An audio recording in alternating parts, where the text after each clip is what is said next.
একটা গুরুত্বপূর্ণ তথ্য দিই। এই চ্যাটজিপিটি, যে চ্যাটজিপিটি এআই চ্যাটবট সবচেয়ে পৃথিবী বিখ্যাত এবং যেটা প্রথম রিভলিউশনটা স্টার্ট করলো, সেটা সবে 3 বছর এই ডিসেম্বরে পূর্ণ হবে। 2023 সালের জানুয়ারি বা 2022 সালের ডিসেম্বরে এসছে। তো এই 3 বছরের স্ট্যাটিস্টিক্স বলছে যে 30%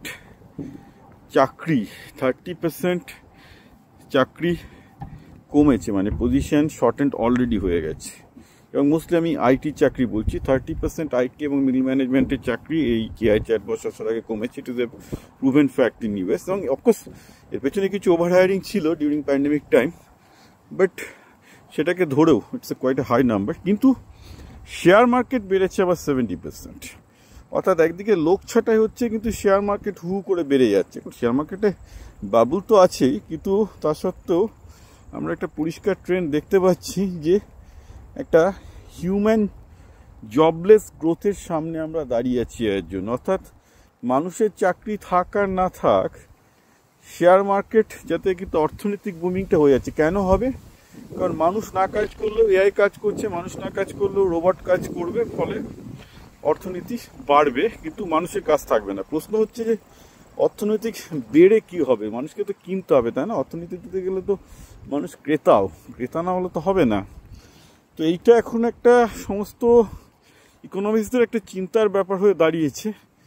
এবং যা হয়, মানে ক্যাপিটালিজম সবসময় একটা কুইক ফিক্স দেখে, লং টার্ম ভাবে না। তো এই কুইক ফিক্সটা হচ্ছে ভাতা দাও। সোজা কথা বললে ভাতা, বা এখানে আরও ইংলিশের টার্ম করতে বললে ইউনিভার্সাল বেসিক ইনকাম বলি। তো যার জন্য এখন ক্যাপিটালিস্টরাই বলছে, আরে আমাদের প্রোডাক্ট কিনবে কে? লোককে আরও ভাতা দাও, ভাতা বাড়াও। আমি এটা আগেও বলেছি, এদিকেই পৃথিবী এগোবে। যারা বেশি তারা বিভিন্ন রকম ভাতা এবং বিভিন্ন রকম ইউনিভার্সাল বেসিক ইনকামের চিন্তা করছে। এই জিনিসটা কিন্তু খুব ভাবার দেখার আছে যে, এবং যেটা হলো রে ডালিওর মধ্যেখানে, যেটা আমি একজন বিখ্যাত আমেরিকার স্টক মার্কেট অ্যানালিস্ট এবং ইনভেস্ট অ্যানালিস্ট, তিনিও বলছেন যে এখন আমেরিকা এমন অবস্থা হয়ে গেছে যে আমেরিকায় 5% হচ্ছে অ্যাকচুয়াল ইউজফুল কাজ করছে। That's economy.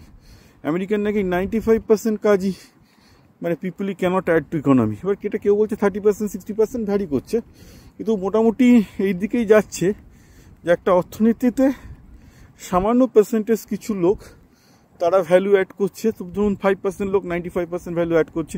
5% লোক মানে 5% লোক 95% লোক 5% ভ্যালু অ্যাড করছে, এরকম যেটা এটা হয়ে গেছে। একটা স্ট্যাটিস্টিক্স তো খুব ক্লিয়ার যে ইউএসের 10% লোক এখন ইউএসের 50% জিডিপি অ্যাড করছে। And this is a very dangerous situation, কারণ পৃথিবীর ইতিহাসে এই ধরনের অসাম্য কখনো আসেনি, হুইচ গোজ উইদাউট সেইং। এখন এই ধরনের অসাম্যকে বা ইনইকুয়ালিটি কী করে সলভ করবে ওয়ার্ল্ড, সেটা দেখার ব্যাপার। তো একটা ব্যাপার খুব ক্লিয়ার কাট, পৃথিবীটা এখন ওই ব্যান্ড চলে যাচ্ছে। মানে আইদার আপনার ছেলে একটা সুপার ব্যান্ডে উঠে প্রচুর ইনকাম করবে, আর না হলে মধ্যেখানে থাকলে কিছু নেই। মধ্যেখানে থাকলে কিছু নেই, এই ব্যান্ডটা খুব মানে ভয়ঙ্করের দিকে চলে যাচ্ছে। You have to be very careful.